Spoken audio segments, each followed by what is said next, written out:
The Joy Cone Company in Hermitage, Pennsylvania is the largest ice cream cone company in the world. They bake 1.5 billion cones each year. My grandfather was a Lebanese immigrant. He only had a fourth grade education. So when he came to the United States, he was just somebody who would try to do something, and he opened up a grocery store. He did different things like a bowling alley. And at one point, a friend of his came to him and had a small hand-operated cone oven. And the fellow needed a job, and he said, I'll get this machine up for you if you'll put me to work. And you can take care of shipping the cones. So that's how my grandfather got into the business. He just tried something with this small hand-operated oven. And then he passed the company on to my father, Joe George, who is still the CEO of the company. And he went into business. He took it over with his brothers. And he's still working today, overseeing how we're doing. And are you doing a good job? Most days, yes. I think we passed the test. The cone making process really starts in the batter room. That's kind of like the kitchen for the entire plant. And that's where we mix the batter. The main ingredients are water, flour, sugar, tapioca flour. Those are all handled automatically, and then we add the smaller ingredients by hand. The batter's mixed. It's then sent over to a cooler, and it sits in the large cooler tank as it's being pumped out to the ovens. So the batter will then leave the cooler through the insulated batter lines throughout the plant, and they will branch off to each oven. At a cake cone oven, there's a mold with a cavity, and the batter's pumped into the cavity, and then the plugs will drop into the mold, and the batter forms around that plug. It's a circular oven, and as it's moving around in the heat, the batter will rise, and the cone rises and forms to a solid around the shape of the plug into the shape of a cone. When it comes out of the oven, there's a little excess cone scrap or trim at the top that's put through a die press that trims off that cone scrap. And from there, it goes up the packing table, and a packer will take it from the table, and if it's a retail line, they're going to put it on a long conveyor that then goes into the wrapper, metal detection, then it's dropped into the cartoner, into the case, and from the case out to the conveyor to the warehouse. The sugar cone batter is pumped onto a flat plate, similar to a waffle iron, and baked in the circular oven for 80 seconds. While warm and pliable, the waffle discs are wrapped around the cone-shaped molds. The three main ingredients for a sugar cone are water, flour, and brown sugar.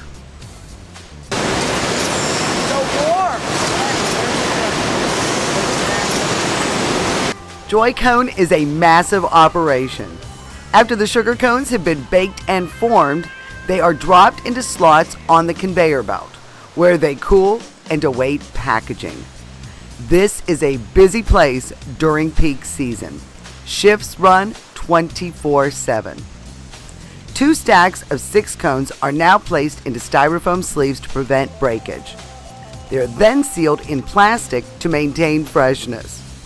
Before cartoning, the cones are run through a metal detector for food safety, and then an X-ray machine to check for a proper count of 12. It is hard to believe that there is so much technology behind such a simple and beloved treat. The cones are now cartoned and sent down another conveyor belt. Machines assemble the shipping boxes and place the cartons inside. They are now sealed. This process is entirely automated and very efficient. The boxes now receive shipping labels and are sent to the warehouse to await delivery. The waffle bowl is the newest addition to the Joy Cone line. It has the same delicious, crispy taste as the waffle cone.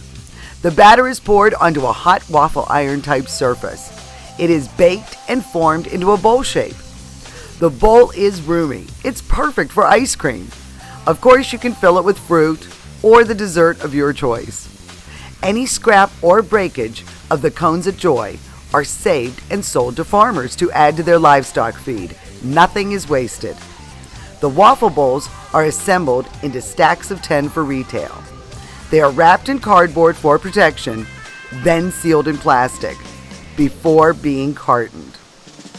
The Joy Company name is derived from the High Joy cone, which was the most popular size cone when it was the George Thomas Cone Company. The warehouse is huge and has been expanded numerous times. A robot is used to help with the heavy lifting and organization. The Joy Cone Company operates its own fleet of trucks for delivery. It ensures their cones are handled properly from the time they leave the plant until they reach their final destination. Who are some of your major clients for the ice cream cones? Well, there's two main segments. There's the retail and the food service part of the business. In retail, we're in just about every single grocery store in the U.S. Some of the larger ones would be Walmart, Kroger, Safeway.